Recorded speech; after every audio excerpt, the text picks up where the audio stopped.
Objective: to study about basic practices of crop production. India is primarily an agricultural country. Most of our people earn their living from agricultural produce. Water is one of the important requirements for growing crops.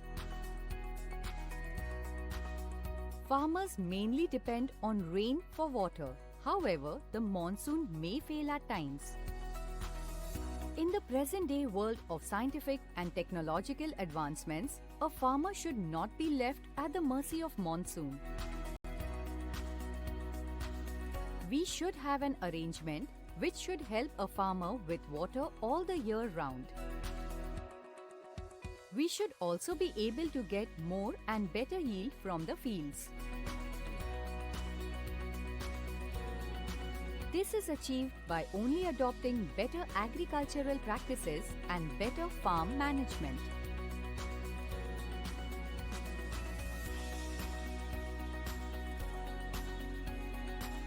The farmer performs several activities or tasks over a period of time for cultivation of crops.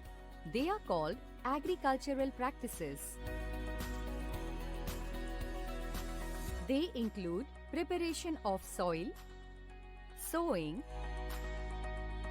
adding manure and fertilizers, irrigation, protecting from weeds, harvesting,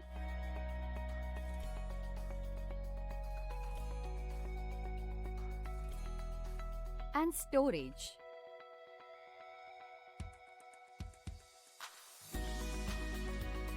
Preparation of soil.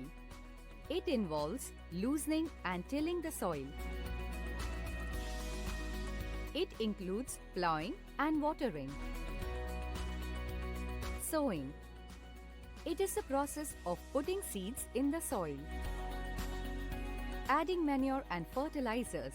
The substances which are added to the soil in the form of nutrients to improve production of the crops and fertility of the soil are called manure and fertilizers. Irrigation. Supply of water to crops at appropriate intervals is called irrigation. Protection from weeds. Weeds are the unwanted plants that grow along with the crops. Its removal is must for the better growth of the crops. These can be controlled by spraying certain chemicals called weedicides such as 2,4-D. Harvesting. The cutting of crop after it is matured is called harvesting. Storage. If the crop grains are to be kept for longer time, they should be safe from moisture, insects, and rats. In addition to these regular agricultural practices, one more agricultural practice called rotation of crops is undertaken. This can be done by growing different crops alternately. Example, growing wheat in one season and the legumes in the next season. It helps to improve the fertility of soil and increase the crop yield.